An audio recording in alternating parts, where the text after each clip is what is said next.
What does that look like? Change that. Really open to a session, so like as you said, like not having to let the coach come in and say stuff, having people communicate it, calling people out and trying to help each other develop. So because it came up now, I just want to clarify, so when I use a word, we all understand the meaning of the word within this system. So effective communication isn't loud, clear, blah, blah, blah, that's all waffle, forget about that. Effective communication is if it has the desired impact on the person or people you're communicating with, then it is effective. Well, that's a tap on the shoulder, a bit of an arm movement, or saying a certain thing to someone, understanding everyone's different, so this is where players need to learn players, for that person what's the right thing to say. But it has to have the desired impact, then it's effective. Doesn't matter how you say it, but it doesn't have the desired impact, it is not effective. So players need to understand what effective communication means, and obviously as we as coaches we need to explain that to them before we even start, and then they understand, okay, this is what it is. It's not noise. How many teams when you go, okay, we need our comms better, and it becomes loud for a 30 seconds, then it drops down again? How often does that happen? Well, we'll explain why that happens a bit later on, but one of the things is they need to understand what it means, and then actually, if it's an important thing, it needs to be a non-negotiable. So we need to live that above the technical and tactical, which we don't often do. We'll explain about that a bit later. Anything else, please? To be accountable. What do you mean by that? To hold yourself and to hold your team accountable to your non-negotiables, the high standards that they have in the session. To hold yourself accountable, do you need to accept feedback from others? Yeah. When? When could be the toughest time when that's given? Depends on the role. When? Don't think you have. Give me a situation where it will probably be the toughest for the player. Sorry? I said when he's taking a gene, he should do. Yeah, or in a match when he's getting it from another athlete in a match, or when you take him off the court and he thinks he should stay on. These are the tough times. So accountability needs to have acceptance, and you need to set an environment up where that has to be part of, and we'll explain the rule of three why this is critical, and you'll train them in it all the time. If that acceptance, understanding if someone's going to say something, they're doing it because they want to help you get better. They're not doing it to critique you. And that's a mindset we need to shift. Anything else? We've got to set targets and then reflect on them. Set targets and reflect on them. Yeah, so you can see your improvement. You've got self-awareness with them of that, and to me targets and take ownership, so you're aware of where you are in the hierarchy and you know in this development. Also, so accurate self-awareness and a pursuit of... So you know where you are in the hierarchy, you set targets to get up to the next level or whatever, so you're taking ownership of all that. So self-awareness and setting growth targets. Yeah. Anything else from this group? It can be a simple yes or no. Determination in there, but probably some of the other areas. We can put that on there. Okay, we go to this table, please. Yep, we started off preparation, prepare to come to training. So right there, kitted up, probably a bit earlier than normal, got the correct gear and ready to go for Okay, time. so can I put, just because it will come up later, can I put in brackets there, always be ready? Yeah. We also picked up responsibility in his own for things like nutrition. Yeah. You're responsible for his own nutrition. It's not really, coach can set a guideline maybe at the start, but they have got to take their own responsibility for that. So can we put ownership next to that? Ownership is good. We had another one here, work on. Comes in, great, gets down to it, and actually can start off his own warm-up session, his own personal session, without even having to be told. What words did you use? Is working on his own. Okay, so self-reliant. Self-reliant. Now, we didn't discuss this too much, but we had here leadership, personal and communication. But basically, the communication side, we've seen it is arriving at a training session, just his teammates, coaches, and either a high five, hello, how you doing, how's that? And that communication just becoming one is a team. Can I put interdependence on it? That's, Are we happy with what that means? Yeah, yeah. So dependence is you just going, look, Part of the group, I'm just yeah. relying on me.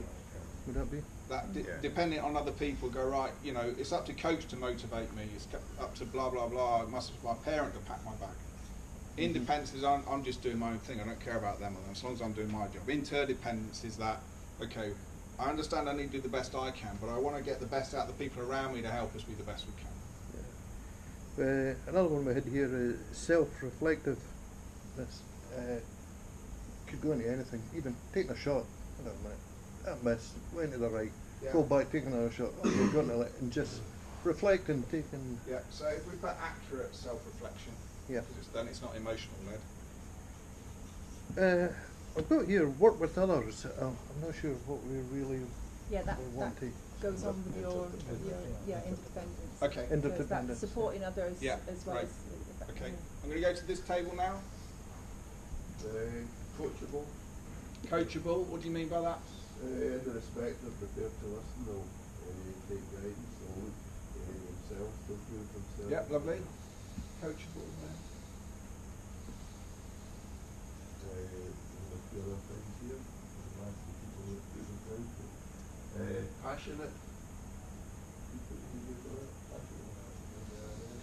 Understanding of that word, please, because that could go either way, couldn't it? Yeah, I think they've got to take pride in what they do, you know, so you actually have to care about what you're doing. I think that adds another thing to it. Well, let's put those two words up. Pride and caring. Relentless. And that's just like in pursuit of their own goals. Like everyone's gonna have different goals, but if someone's goal is to play for GB, then their lifestyle choices, hours they put in when they're not. Relentless, one of my favourite words, that is. Focus. Now, just before we move on to relentless, what is a negative in relentless? What do we not want when people say they're relentless? This is an understanding of the word. So relentless as in, I'm doing it this way and I don't care, even if someone's telling me I'm going to keep doing this. So that's the negative of the word. So when we say relentless, we're not meaning that in this understanding. Okay. Sorry, what was the next one? Focus. Focused.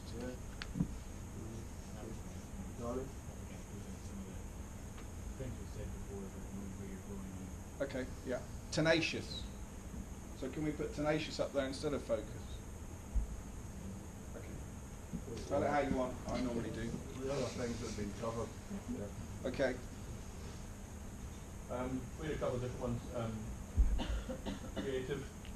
Yeah. Someone who can find solutions, different ways to problems. Lovely. Why is that so critical within this athlete-centred?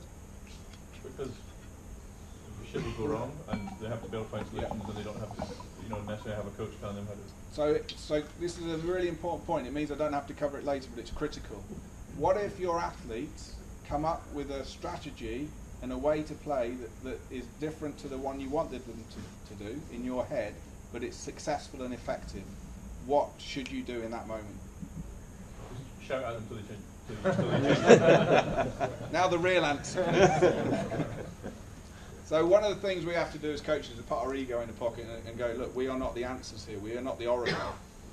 Actually, if we can develop a team where they can work things out themselves and have ideas that we may not have thought of, but are successful and effective within the team dynamics of the individual on that court, then actually we should ask them to do that in front of the idea that I had. Because when it's theirs, they're going to own it. They've worked it out, so they definitely understand it, and they're more likely to apply it because it's theirs. So let's not go, oh no, I don't want to do it this way, I still want you to do it this way. Whoa, forget all that stuff. Is it effective? Is it achieving our critical outcome? Yes. Did they think of it? Yes. Could they replicate it? Well, let's check, let's load the pressure. Love it, let's do that one. Now what will that, if you do that as a coach, what do you think that's going to do to your athletes? Oh, confidence boost. Huge. Because this is athlete-centred right there. And if you've developed a culture where you're allowed to do that, you must be doing some great things. So you've got to make that connection. Don't see it as a weakness. See that that's part of you being a great coach. You've allowed them to do that. That's an awesome quality. Anything else, please? We had competitive, Competitive meaning, please? sort of sociopathic need to win. Oh, you sort of, relentless and sort of, yeah, just someone who's always going to compete. Okay, you can put that down. Anything else? Resilient, Meaning, please? someone who can bounce back from difficulty, from adversity, someone who can find solutions. And Yeah. So it links him to tenacious a little Yeah. bit. And, yeah, okay. curious. Meaning, please? Just someone who who's always looking for more, who always wants to expand their kind of awareness. So that inquisitive. Yeah. Yeah. Okay. Lovely. Anything else? I think we've covered. Okay. So if we stop there, now I'm not going to add anything. I just want to make sure we've got clarity on meaning. Why a lot of the time when you say a certain word do I ask the meaning, your meaning? Is it a good meaning? Is that Yeah. a different meaning? When do we have to do that as coaches? All the time. All the time. There's far too much. I've seen it with the England rugby team. I've seen it with national England golf players, that they set using words that are commonly used. And when I've challenged coach, when I've watched a video with him and I've just observed, and he said, "Oh, he means this." And the next session I said, "Ask them their meaning," and they say something totally different. We need to break down these barriers. Oh, I think you mean that. So if someone's saying something, what do you mean by that? Can you give me an example? You'll see a lot of players and athletes start saying, "Oh, can't really answer. Can you show me?" They don't have to answer. Can you show me? Oh, I can't. It's because they've learnt the words. So we just need to make sure we got clarity of meaning. And also, don't forget, when you start throwing words at people, make sure